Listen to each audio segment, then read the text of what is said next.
Here we go.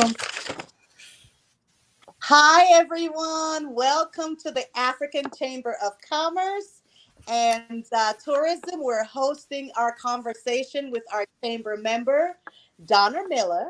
And Donna is running for the City of Las Vegas mayoral race. So Donna has gotten this race, and as a chamber, we're extremely proud of her. So we wanted to have this conversation today with her, so our chamber members who do not know Donna can get an opportunity to meet Donna, ask some questions, because you're going to have the opportunity to ask some questions at the end of this conversation. I have Princess Dr. Blessing with us. She is co-chair of the Government Affairs Committee. We are very excited about this.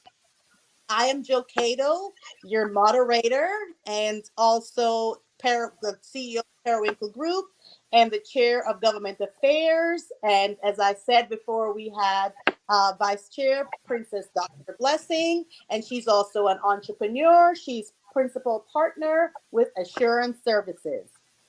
Today, we're excited to introduce Donna Miller, a candidate for mayor of Las Vegas and a valued member of our chamber. Our chamber has been around for 5 years, and Donna has been a member for 5 years since we started.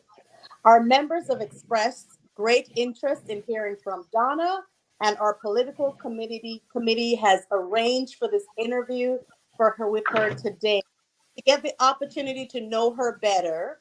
It's crucial for us to ensure that our members can make an informed decision in the upcoming primary for the City of Las Vegas mayoral race.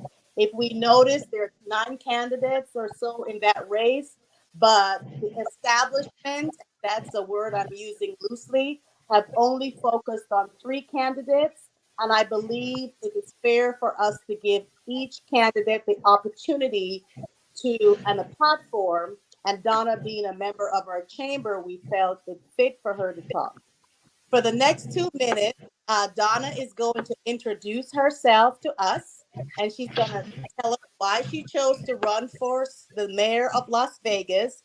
And then, following her introduction, we will dive deep into her vision, motivation, and the critical issue that is that's beholden to our city, our beautiful city of Las Vegas. So, Donna, the floor is yours for the next 2 minutes.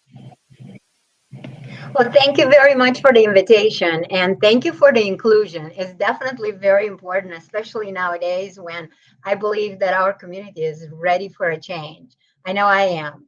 And I totally appreciate you giving me the opportunity to speak with the African Chamber of Commerce and its members.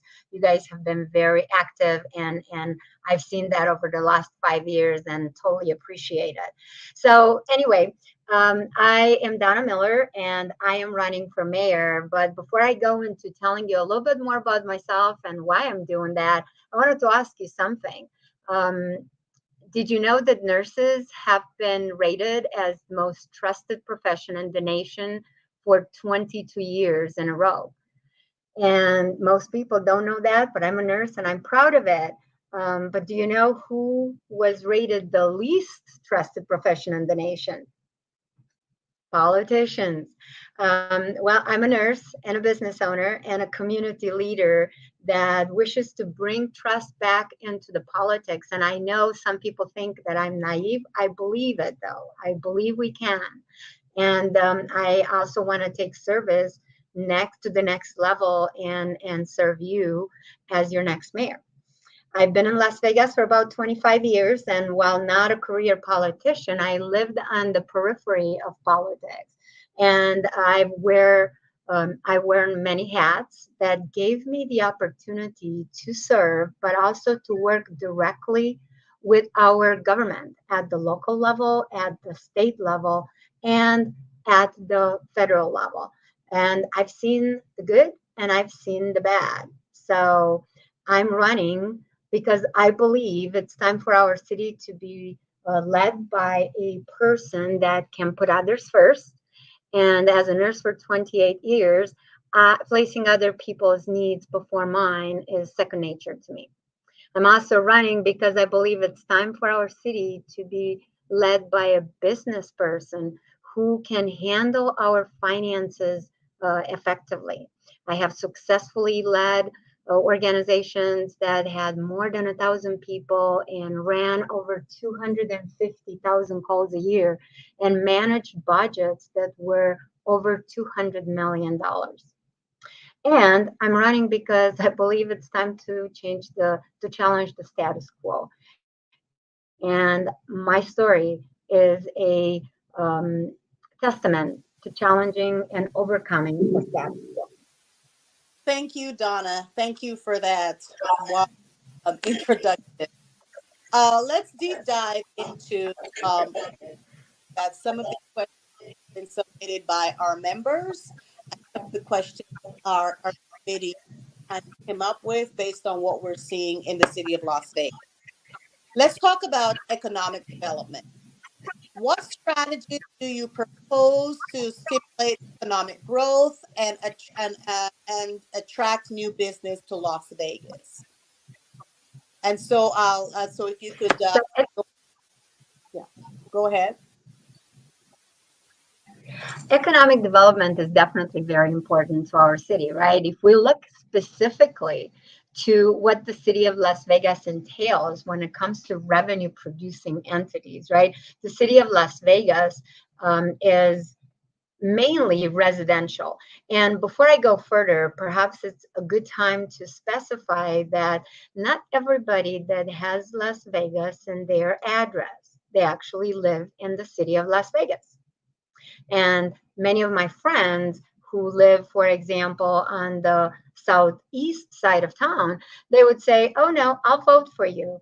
And when I tell them that they cannot vote for the mayor of the city of Las Vegas, they're very surprised. So, the city of Las Vegas, for those of you that are not familiar with it, it's mainly north of Sahara. And east of the, I'm going to say 95 very loosely because it's a lot of low streets and larger streets that are marking the boundary of where the city of Las Vegas or the city of North Las Vegas goes.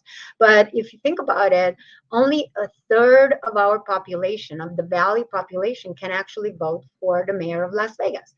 And again, if you're looking at where the city of Las Vegas is located, we're going to see that a lot of that land is for residential use. And we don't have very large revenue producers such as large casinos on the Strip. The Strip is not part of the city of Las Vegas. So that's, I wanted to explain all of that to point out how important economic development is for our city, and specifically within the boundaries of the city. So being able to, I would partner with local, state, and regional entities in order to leverage the resources and expertise that we have already in town and build and have a good understanding of the services we already have here and develop new services that would not compete with what we already have, but rather complement what we have. So I would focus on industries that would, for example, would be aligned with the services that we already have here or the industries that we already have here, but build on top of that, such as technology, renewable energy. And I would bring those businesses in by by providing certain incentives. I would definitely invest in education and training programs to partner with and partner with local institutions to ensure that we have skilled workforce. Right now, I think there's the conversation quite often is about unemployment. But I think as a business owner, what we find is that some people are unemployable. It's not so the conversation shouldn't just be about employment and unemployment, but it should be about people being able to work in today's business world, which is evolving at a change speed that it's exponential from before.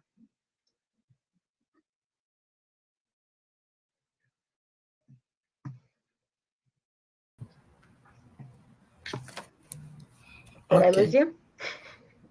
Yeah.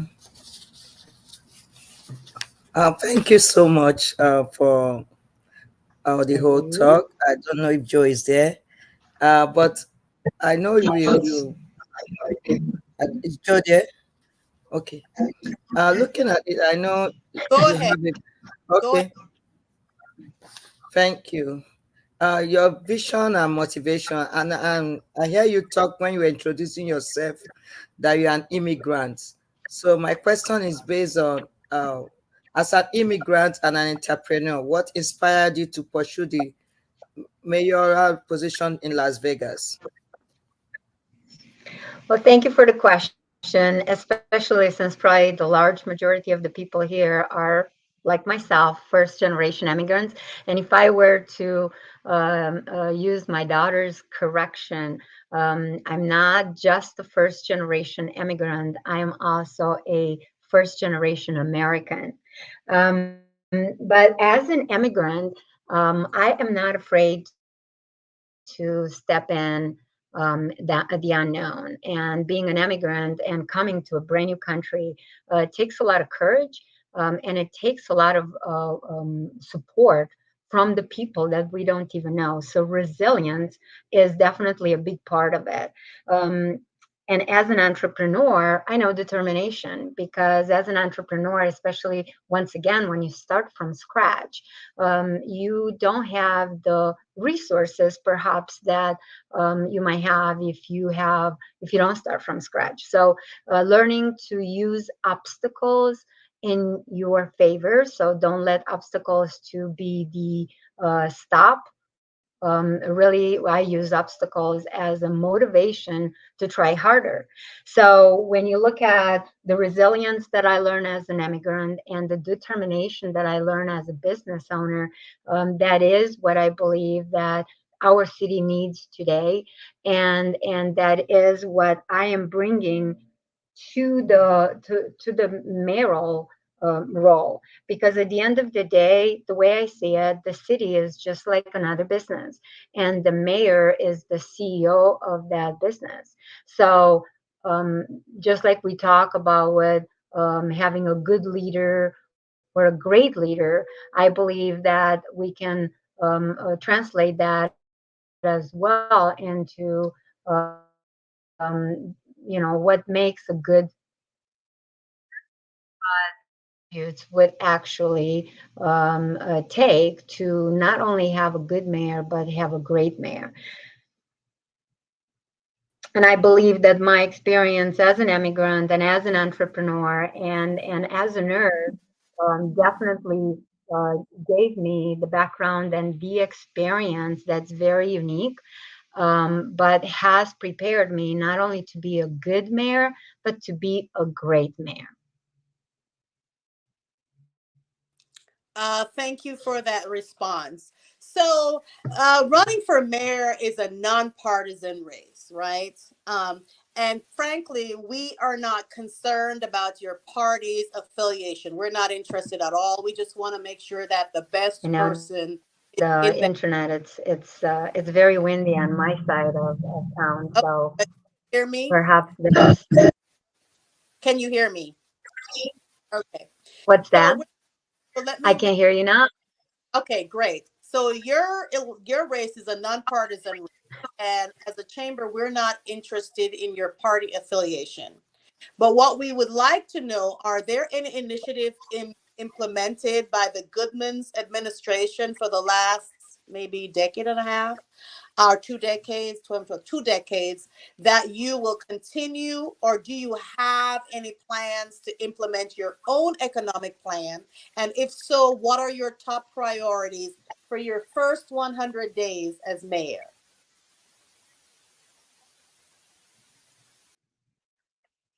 Well, thank you for the question. And once again, big part of my campaign is education. I talk a lot to people, and some of the things that are directly related to our local elections are not very well known. And I guess I'm one of those people that, because I think In the past, we really have not voted for this very position, for the mayoral position. We really didn't have a chance to do our homework and really truly understand the differences. So you mentioned that this is not it's a nonpartisan seat. Indeed, it's a nonpartisan seat, and there is a difference between a nonpartisan person versus a nonpartisan seat. So a nonpartisan person would be someone that does not belong to the Democratic or to the Republican Party. They may call themselves independent. And a nonpartisan seat means that regardless of the political affiliation of that person, the mayor, would not represent the interest of a certain party. The intent is for the mayor to unite the community, and the things and the responsibilities that are part of a mayoral position are really nonpartisan, and they don't. Um, just like a nurse, for example, when I respond to a call as a nurse and first responder, I don't treat people differently because they belong to one party or another, right? I just treat them by the same protocols that have to do with the medical protocols that we have in place. I feel it's the same with the mayoral position, where we take care of our community the same way, regardless of what the certain parties' values are. So going back to thank you for giving me the opportunity to explain that. Going back to your question, yes, there are certain things that have and plans that are being in they're being implemented right now, and I would definitely look at those plans and analyze, look what's working and keep what's working, and whatever projects we have that are going, we're planning to go. If they're not working, or if they don't fit in to our next vision, it's really those projects most likely will let go, right? We got to give ourselves permission to let go of the things that no longer work. So one of the plans that Mayor Goodman started, and I would definitely love to continue, is the downtown revitalization. So I would continue to focus on promoting arts and culture and business development downtown. I would take to the next level the medical district, which is another project that Mayor Goodman started. There's definitely a need for healthcare improvement in our community, and accelerating the speed by which we are implementing that project would be very important to me and to the community. I think that that would be important not only from a healthcare access perspective, but also from an economical development perspective, because if you look at other medical districts in other parts of the country, those groups, those districts have the potential of bringing a lot of financial benefits to the community. So that's definitely something that would have a high priority on my economic plan. So as far as what would I do, my own plans, naturally, because of my background, public safety is going to be number one on my priority list. Access to healthcare will also be a high on my priority list, and healthcare. And I chose those three very loosely but carefully, because no matter what issue we put on the table, they will be affected by at least one of those three items. So when I'm looking to see what would I do in the first, what would be my top three priorities during the first 100 days, I would say change in culture.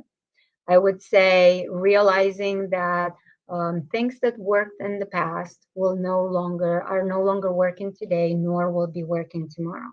So I have the strategy about, I call it total strategy, today versus tomorrow strategy. So I like to look at things and analyze it. And if they work, and as we implement the solutions, I want to make sure that they're not only solving today, but they're actually solving tomorrow as well. And some of the solutions that we've had in the city recently don't fit that model. I think that we are in such a rush to make a decision to solve a crisis today, but we are doing it at the expense of tomorrow. So being able to change that mentality and embark and attract and inspire the people, the leadership within the community, with that thought in mind would be very important. Collaboration would be another very important factor in my first 100 days. Issues that we have locally, they don't know boundaries. They don't know whether it's the city or Clark County or unincorporated Clark County. So I would high on my priority list during the first 100 days, it would be to build support with the city and other jurisdictions, government officials. This way, we establish a leadership culture, and prioritize services that are affecting our entire valley. And we work together on complementing the efforts and resolving the issue. I think that that will increase the public confidence, which is very important. Right now, I don't think we have the confidence that we know where we are going. I know that's one of the reasons I am running, right? Because I don't feel that the current government is serving my interest. I don't believe that they understand that things that worked in the past are no longer working today. And we need to stop and think and reinvent how we do certain things, reinvent some of the processes, because while they worked in the past, they no longer fit into our reality. So then the third part that would be very high on my priority list for the first 100 days would be to address the most emerging and most pressing issues, such as the housing and affordable housing and homelessness, for example. I know that very long answer. Thank you for allowing it. Okay, thank you, Donna. If you're just joining us, we are watching a conversation with mayoral candidate Donna Miller. Donna is a member of the Chamber of Commerce, and we are hosting a conversation with her to get for our to get to know her in this election cycle, and for her to share with us what her platform is running for office and why she's running for office. If you have questions, please post them in the comments and we'll make sure that she answers those questions. Our next question is by Princess Dr. Blessing. You're up next.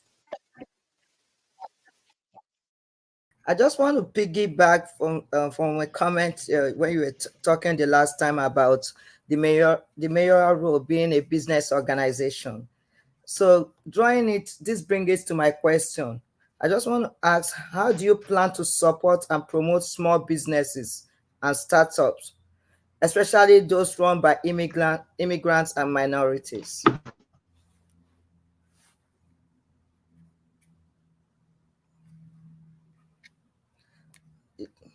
Sorry, did you hear me?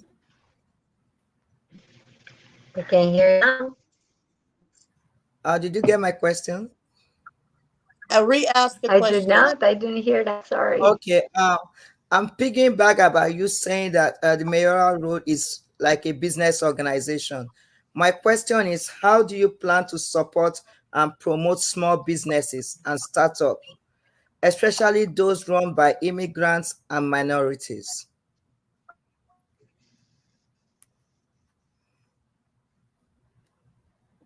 I think I heard you say,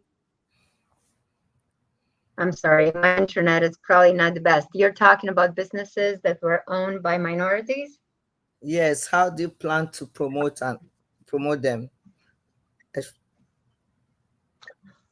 by Well, minorities and so immigrants? so couple of things. I think that um, starting a business, it's very important.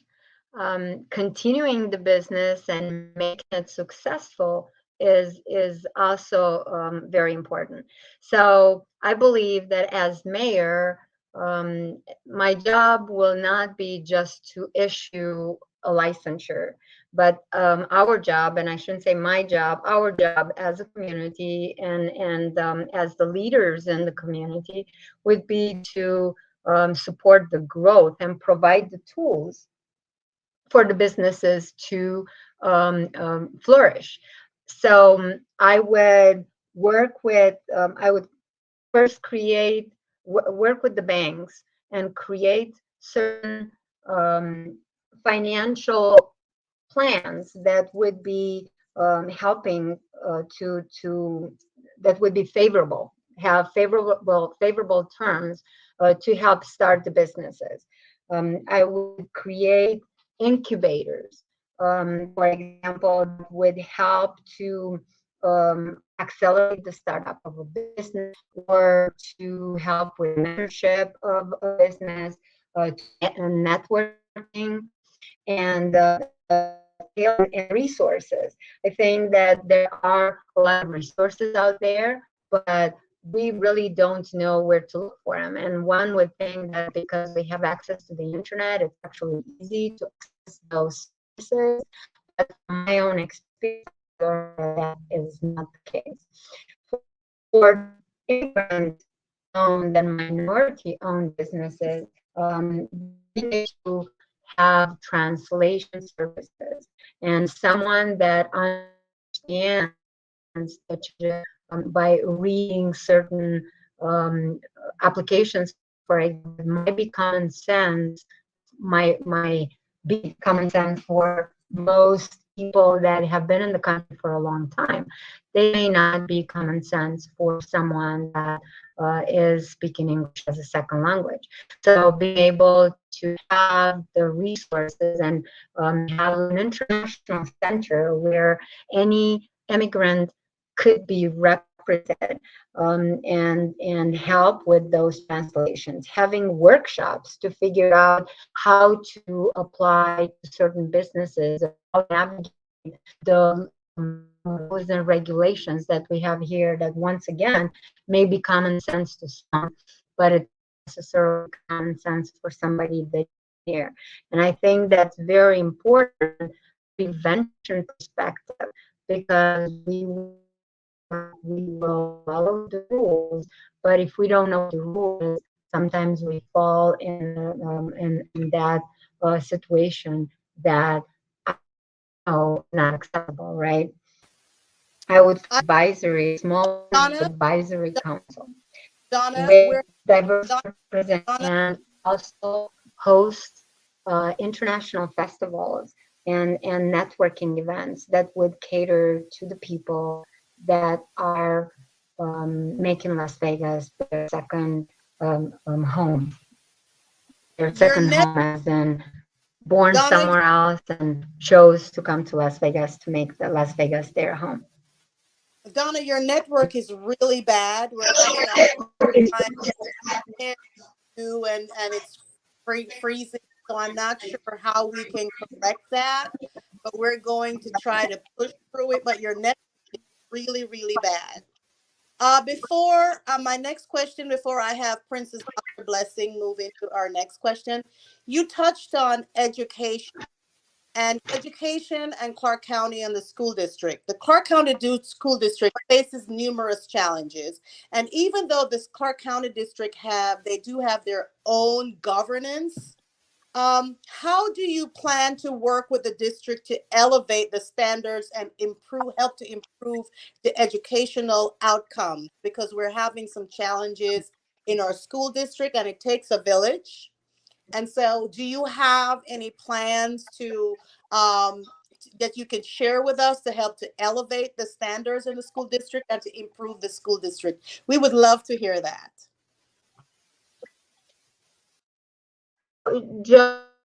So Would it be okay for me to try to join from myself, hoping that the internet connection would be better? Because I too am hearing you just I'm only hearing the word. So would that be okay, or would you rather have me stay online the way we are?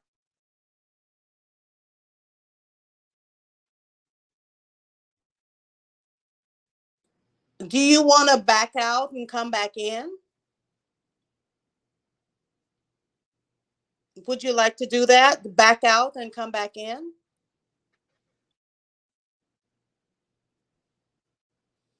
She's frozen.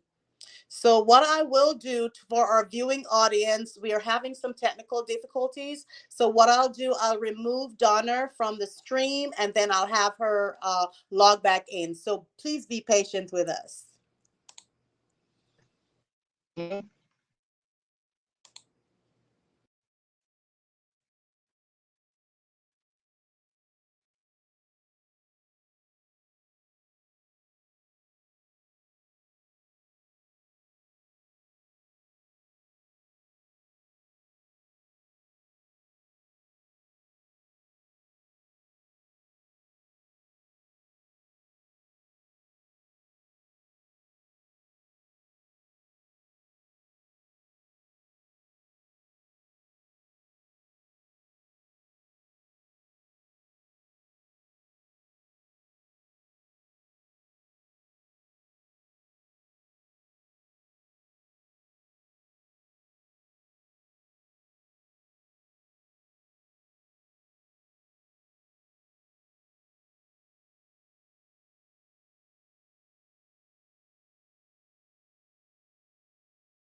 Joe, can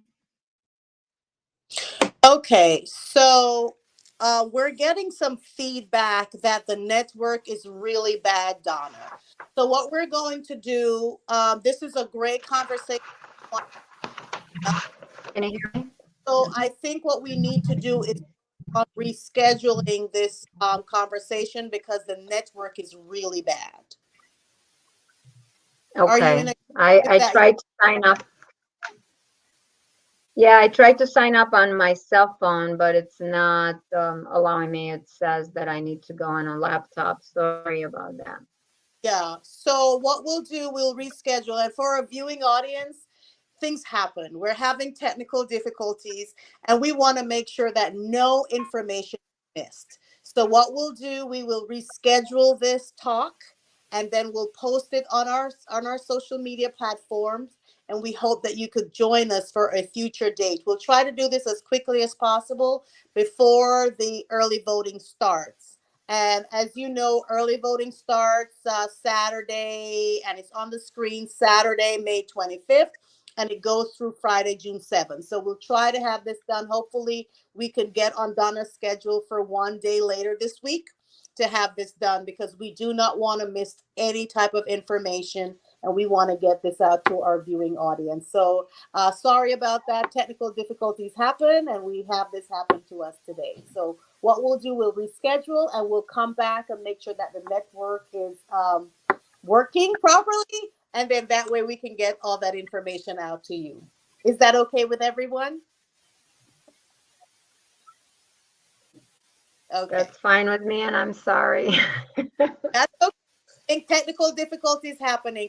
But thank you all so much for taking the time out to this afternoon to join us. As again, my name is Joe Cato. I'm the chair of government affairs for the African Chamber of Commerce.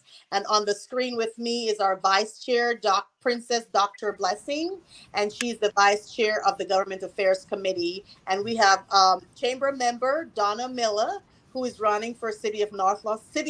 I live in North Las Vegas, though, so she's running for city of Las Vegas and she's a mayoral candidate, and we wanted to get everyone to know her better, especially our members and the Las Vegas constituents at large. So we're having some technical difficulties. So what we will do, we will schedule this conversation, and we make sure that we give ample notice so you can join us for a future date prior to the early voting starting. Thank you very much, everyone. Thank you. Welcome. Thank you.